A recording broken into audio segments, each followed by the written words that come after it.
Welcome back, everyone. This is Mr. Brain, your friendly neighborhood gaming dad, and we are here with another hero breakdown video.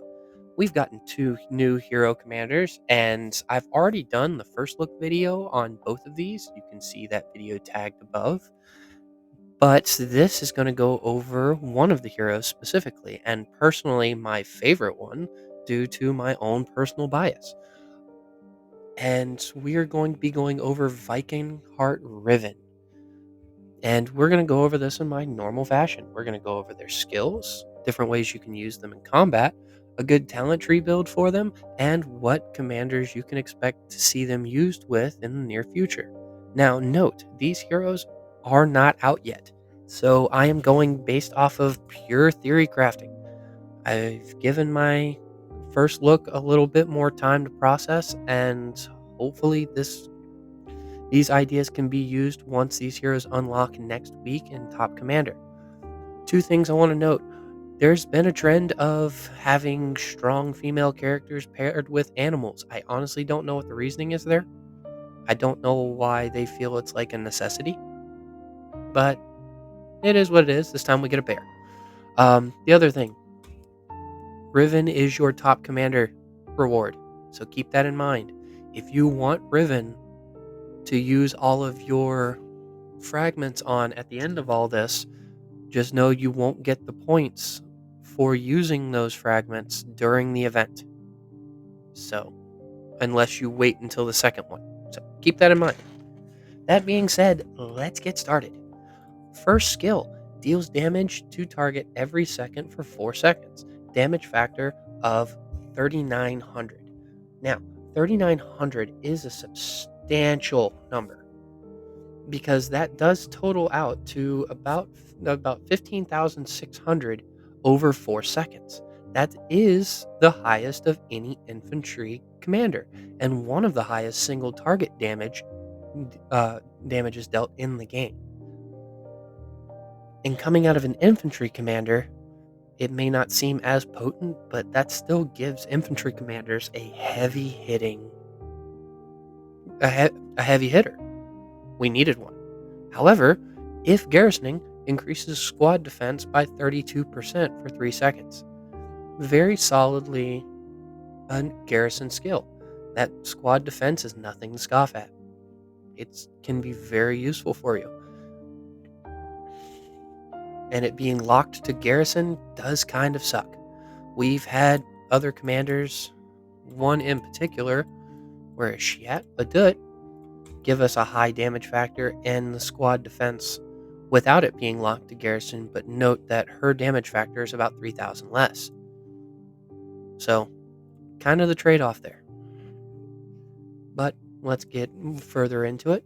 Infantry squad HP of 30% and a squad defense buff of 15%, infantry squad defense buff of 15% when in alliance territory. Again, primarily for garrison, but this part does work in the field, just as long as you're within your own alliance territory. Alliance territory buffs do work within Legion territory during archipelago raids, so keep that in mind. But already we're off to a solid start with 45% worth of infantry buffs. And we round that off with another 24% buff, putting us at 69%. Nice. Don't know if they did that on purpose. I'll take it. But you have 69% in buffs in all 3 stats. Honestly wonderful. Counterattacks have a chance to grant a shield to oneself for 3 seconds with a shield factor of 1700. This effect can be triggered only once in 3 seconds, which is fine. Counterattacks affecting this, and I want to double check that simply because, is it my counterattacks or the enemy's counterattacks? If I just need to make sure what's activating it, but I believe it is counterattacks that we deal, meaning that any enemy hitting us has a 20% chance of activating this ability. So you're likely going to get this every 3 to 4 seconds. A 1700 shield factor in the open field isn't too much. It's enough to take about a basic damage, a little bit less. But on Garrison, 1700 shield is nothing to scoff at. Unless it's a solid rally, it's going to be hard to break 1700 shield factor. At least in the first second. It'll probably last at least 1 second. That being said, her fourth passive skill is a shield bonus of 30% and a counter damage buff of 27% while a shield is active. I know it says the shield, but we've already checked with Eddie on the same terminology. The shield is any shield. Any shield that can be created affects this. So we're going to operate under the same mentality. That means a 27% counter damage buff anytime this shield goes off and is still on her. So while by herself, this isn't going to be that substantial, it is buffed by her awaken skill. Anytime she takes skill damage, this does mean that she would have to take actual damage from skills. So if she's affected by a debuff or a buff from the area or anything like that, it's not going to touch it. But if she's hit by AoE or anything like that, it still has a chance of going off. When taking skill damage, has a 50% chance to grant a shield to oneself for 3 seconds with a shield factor of 2000. This is a secondary shield. It does not negate the first one, and they can overlap. So you can have shield up for multiple seconds even on from two different shields. This effect can be triggered only once in 6 seconds, so it is slightly weaker just in terms of how often it's up, but it is another shield source that can activate this. This tells me that she's not meant to be paired with someone who can't abuse the shield mechanic in some way, personally. But we'll go over that a little bit more later. Now, where are you going to see her in the field? Personally, hate this stupid yellow tree because she's meant to be on Garrison. To have this big of a heavy hitter on Garrison is going to hurt those single rallies that come your way and give you an option of actually hitting back instead of just trying to outlast them. And if you have that option available to you, take it. Increasing your own squad defense, hitting your target for 1500 skill damage every time it goes off. And so long as you're avoiding that stupid silence mechanic, you're getting quite a bit of value out of her. Plus, solid infantry stats all around. She could be viable on a tower taking a single rally. It's definitely an option. She does, however, also make a solid shield wall on the field. Not by herself. I don't know if she's going to be as viable by herself as the likes of Raigoro or Thunder or ones like that. However, you will have that option available to you of having her lead another squad because she does have solid buffs. She does have the additional ways of shielding herself, and the counterattacks being what boost that shield capability and increasing counter damage when it's up. It's going to make people wary to hit her, but I don't think as wary as to hit the likes of Thunder or Raigoro or ones like that. So, that being said, I don't see her. It would be interesting to see if she could pull off a rally as a secondary because she doesn't really have the talent trees for a rally. But if you could get this skill damage to be hitting a single target with all of these buffs, just know that you're not going to get the additional defense. You're not going to get the additional defense in either case, but you will have a nice shield factor. You will have nice counter damage. And depending on who you pair her with, which would likely be another infantry commander, you could get some usability out of her in a rally. Be worth testing, you know? Now, as far as her talents, Um, I don't think she's going to be the leader that you want for Garrison or for in the field.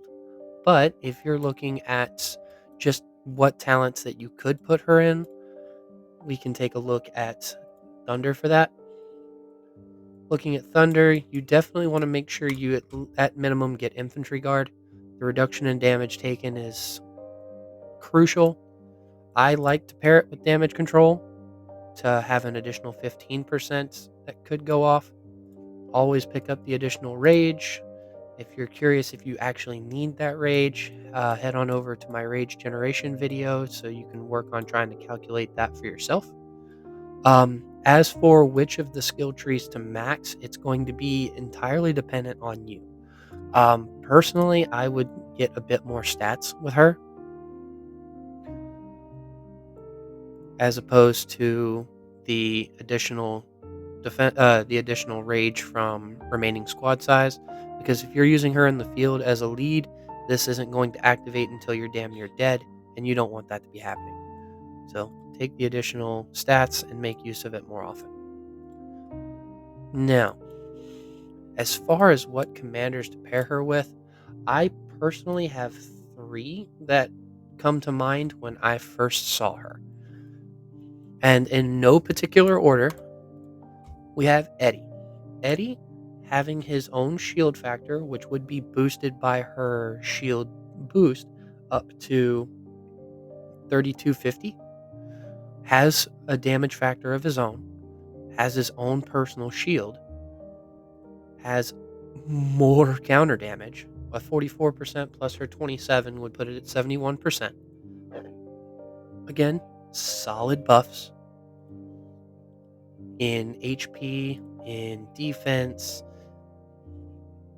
It does give her options on the field, gives her options in rallies, gives her options in like an odd garrison, maybe. But I honestly like her for 2 different. She has 2 different shield abilities that have a chance of activating this. There's no timer on this. So it's any time a shield is broken or disappears, you get that reduction in HP. With 3 different shields going, I couldn't imagine not being able to keep this up fairly consistently. I know we have other options for this, but it's definitely something that came across my mind when I saw the different shield options for her. Plus, 2 decent skill damage factors against a single target. There's options here. Another no-brainer to me is Thunder. Thunder is still one of the best infantry commanders, if not the best infantry commander on garrisons. And there's good reason why. He's got, even if you're not counting his heals, reducing damage received from basic attacks by 30%, reducing all damage taken by 12%, solid HP and defense stats, increasing counter damage by while garrisoned, which would put her at 49% while garrisoned. He can take damage like nobody's business and then heal the damage that he takes.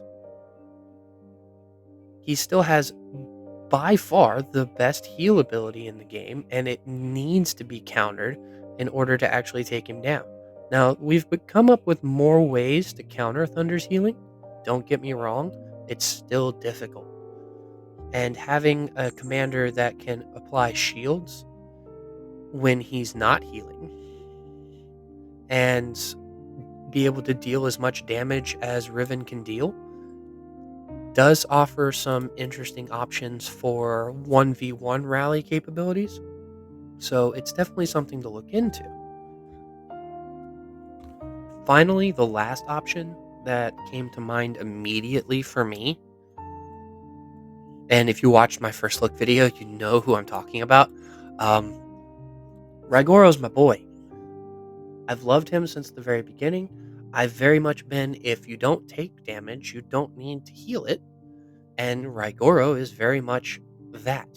So having that amazing 9600 shield factor has been great to me, but it's not higher than a lot of commanders' skill damage. Guess what Riven does? She boosts this 9600 damage factor shield from this number all the way up to 12,480.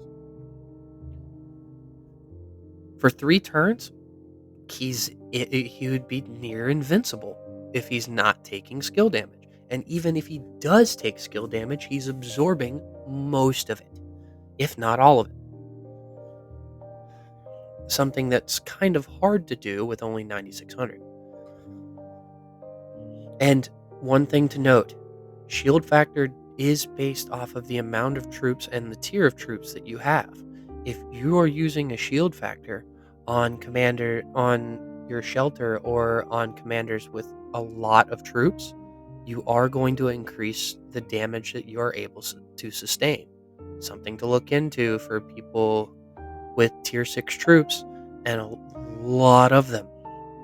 Like, I don't want to take damage. I'll just run all shields. Something to look into. That being said, I wish his stats were a little bit better. He's one of the early game commanders, so he's only got the 30% buffs. So, but one of them is attack. He does have 30% counter damage, which would boost her to 57. A reduction in damage overall taken by squads. But this is also another one for me. Increases damage dealt by 16% when a shield is activated. This should say when shield is active, he has this damage buff anytime the shield is active. So his own shield in either of the two of Riven's shields count for this. So the 16% will be up quite a bit. If the shield is still up while her skill is going off, 16% into that damage factor is a good chunk. It's a lot. So, something to look into. Now, reminder, this is still a very new commander.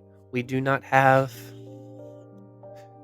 we don't have any more information on her right now. Until she comes out next week and we get to see her in the next Archipelago raid, we can only theory craft. So hopefully this information does help you in planning out your next top commander and whether or not you want to take her. That being said, this is Mr. Brain, your friendly neighborhood gaming dad, signing off.